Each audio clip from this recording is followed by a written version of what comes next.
Happy New Year. Good morning.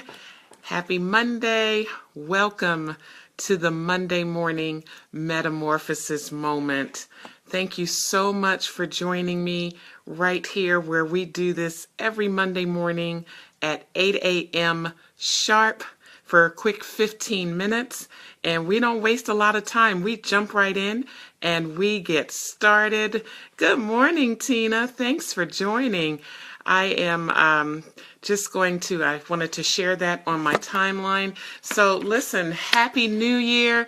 It is 2017. Can you believe it?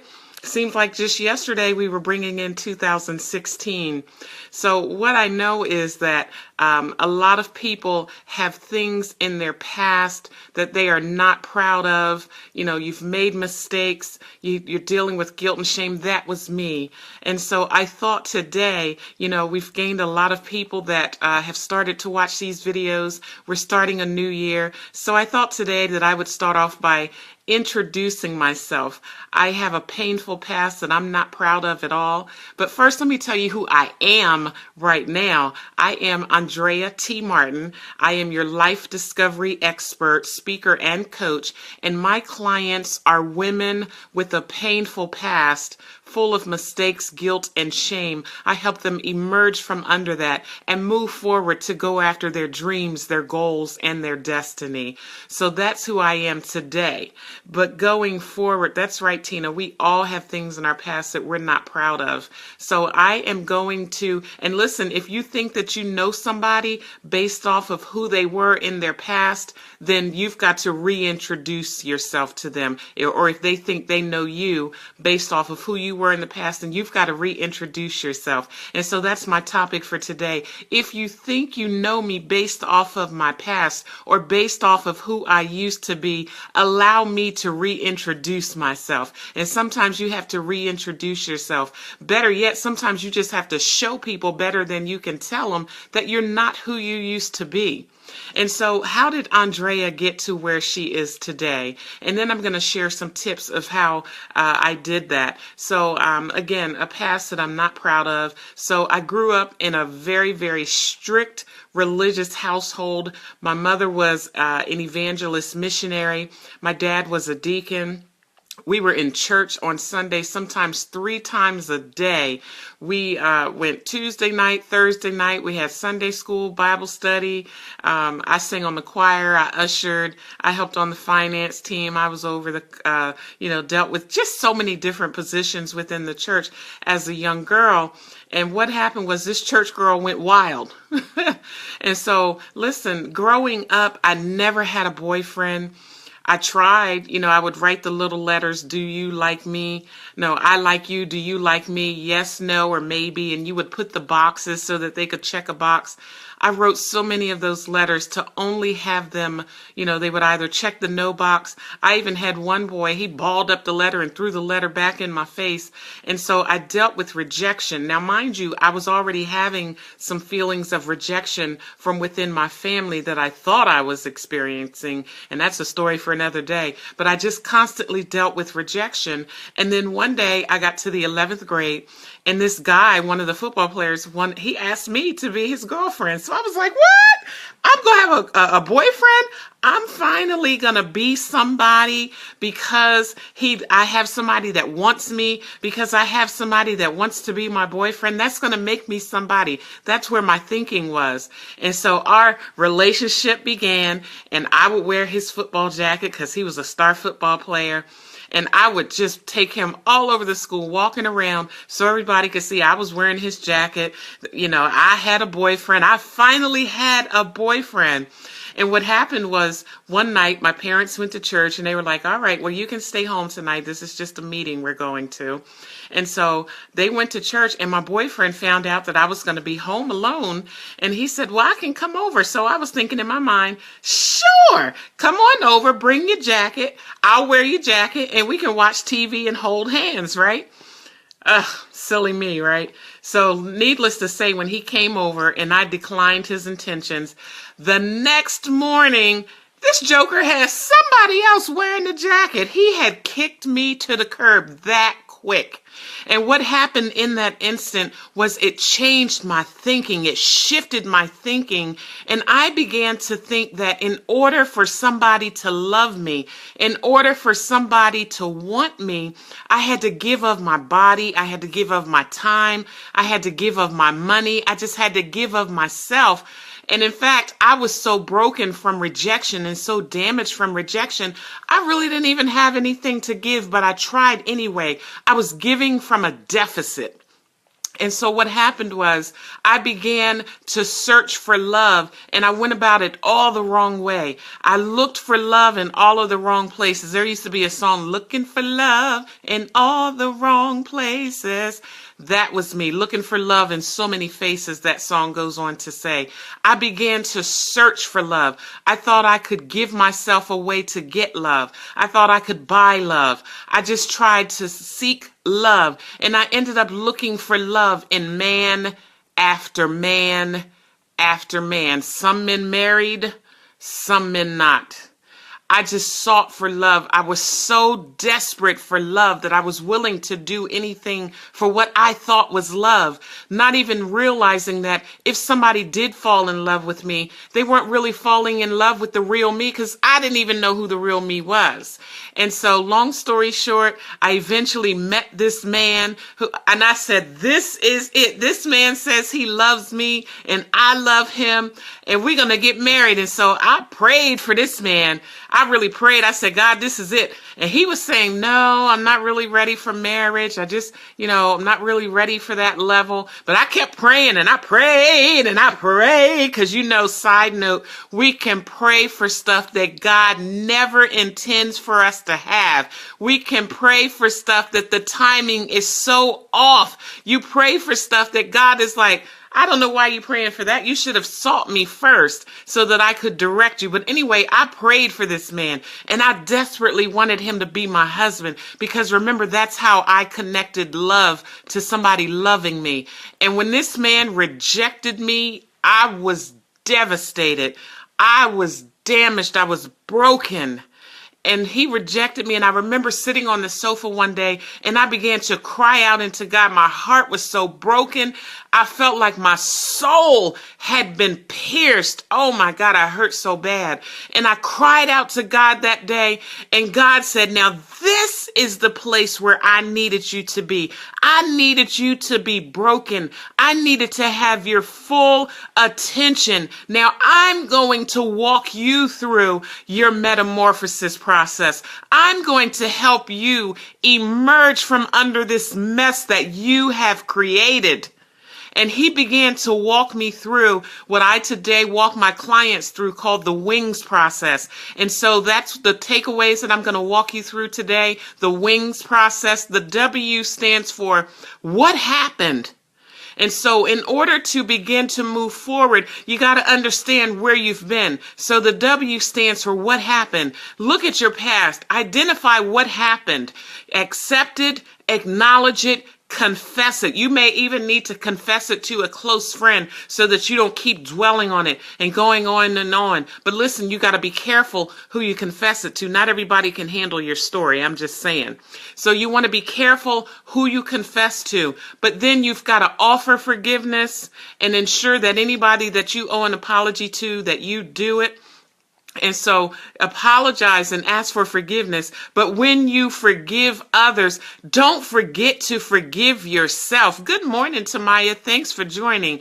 So don't forget to forgive yourself. We tend to forgive everybody else that has done us wrong, but we often forget to forgive ourselves. We beat ourselves up constantly. One week we forgive ourselves. The next week we're right back down in the same place again. I need you to acknowledge what happened. That's the W. What happened? Good morning, Dolores. Thanks for joining. What happened? Acknowledge it. Confess it. Offer forgiveness if you need to. Forgive yourself. That's so important. And listen, be willing to accept the apology that you may never receive. Do it.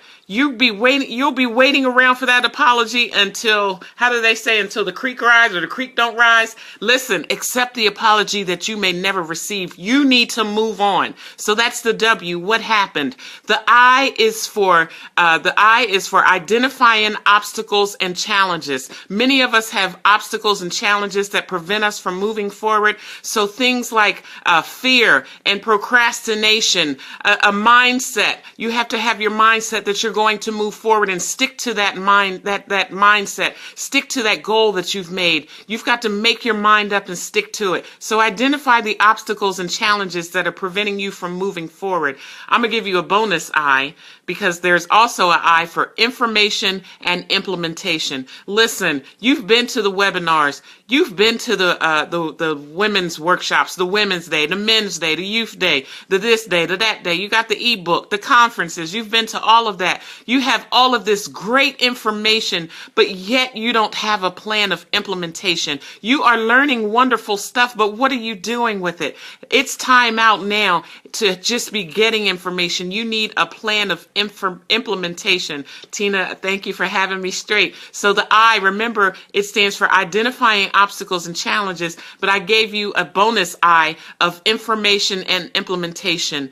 Do something with the information that you're gleaning. I remember growing up in church, listen, I was at every service there was, getting wonderful information, getting the word of God, but I didn't have a plan of implementation to move forward. You need to not just get the information, but have a plan of implementation. And then let's move on. So that was the W and the I. Remember, we're spelling out wings. The next letter is N, and the N stands for notice you. Yeah, this is absolutely my favorite one. The N stands for notice you. What do I mean by that? I want you to begin to get to know who you really, truly are. So listen, and I also want you to celebrate yourself right where you are. Don't wait until you've accomplished something. Celebrate yourself right where you are today. And then learn how to celebrate the small things. And as you're getting to know yourself, I want you to learn to practice self-love. Learn how to love yourself. Create positive affirmations. Look in the mirror and tell yourself that you love yourself. Now listen, that's going to be a little uncomfortable when you first start doing it. And I'm just saying, when I first started looking in the mirror to say, I love you, I was like, what? There's some weird stuff going on. But what I can promise you is that if you keep doing it, eventually you will start to believe it. Eventually your subconscious mind will start to play that thing over and over again. Learn to love yourself. See, the Bible says love your neighbor as you love yourself. But how can you love your neighbor if you don't know how to love yourself? Learn to love yourself. Celebrate yourself. If nobody ever pats you on the back, you pat your own self on your back. Stop waiting for people to validate you and celebrate yourself. Okay, so notice you. And then the G is for grow through the process. So listen, you've got a painful past. You've made some mistakes. I know I certainly did. I made a lot of mistakes and I continue to make them. But you have got to grow through the process by learning from your painful past, by learning from your mistakes. You've got to be able to tell your story from a place of power and not from a place of pain. And so in order to tell your story, you've got to be healed from it. In order to be healed from it, part of that process is to grow through the process. What are the valuable lessons that you can learn from your painful past? What can you learn from the mistakes that you've made? You need to address and learn from the painful past, from those mistakes. In fact, Maya Angelou says, courage is the ability to learn valuable lessons from your failures so that in the end, you really haven't failed at all. See, if you can learn from your failures, then it doesn't really count as a failure. So grow through the process, learn the lessons that you need to learn, and then don't keep going back, revisiting it over and over and over and start beating yourself up. You've got to release the emotional baggage. Grow through the process. And then the last letter is S for soar into your destiny. Once you have gone through those previous steps, then it's time to identify your dreams and your goals. It's time for you to soar into your destiny. That's why you've got to release some things so that you can soar into your destiny. And what do I mean by that? You've got dreams. You've got goals. You have a God-ordained assignment. God has placed you on this earth for a reason. You need to identify what that is so that you can soar into your destiny. And sometimes that's a matter of, and by the way, when I was talking about celebrating ourselves, I want you to list your gifts, your skills, your talents, because 9 times out of 10, what you're good at, what you're gifted and talented at has something to do with your purpose, has something to do with why you're here on the earth. So when you soar into your destiny, you're going to utilize those gifts, those skills, and those talents that God has placed in you. Create an action plan. Create steps that will allow you to accomplish and achieve your goal. You've got to have a plan, and then get a why. What is your why for why you want to do and be who God has called you to be? First, it's because that's what God wants you to do. Second, it's because the world has need of you. The world is waiting on what you have to offer. But then beyond that, what is your why? For me, it's my children and my soon-to-be born granddaughter. I want to leave a legacy in this earth, not just money, but I want my work that I'm doing, my God-ordained assignment, to be left on this earth and impact and change lives. And the most powerful people that are impacting and changing lives, some of them have a past that they're not proud of, but you've got to share that story. But you need to go through the wings process so that you are prepared to share your story and tell it from a place of power. And then once you make up your mind, you've got to stand firm. You know, I think about a seesaw on the playground, one side up, when one side is up, the other side goes down. And, one day you're up, the next day you're down. One day you're up, the next day you're down. I need you to be consistent in this thing. As you go through the wings process, be consistent. Change your mindset. Make up your mind that you are going to be who God has designed you to be. And that is the wings process. The W, what happened? The I stands for identifying obstacles and challenges. The N stands for notice you. The G stands for grow through the process. And the S stands for soar into your destiny. I need you to discover your wings, activate them so that you can soar into your destiny. And listen, if people think that they know you by who you used to be, if they think that they know you because of your painful past, you need to tell them, allow me to reintroduce myself, because you don't know me at all. There used to be a song, if you think you know me, well, you really don't know me. You better ask somebody. In fact, ask me, don't ask anybody else. Listen, that is your Monday morning metamorphosis moment. I am Andrea T. Martin, your life discovery expert, speaker, and coach.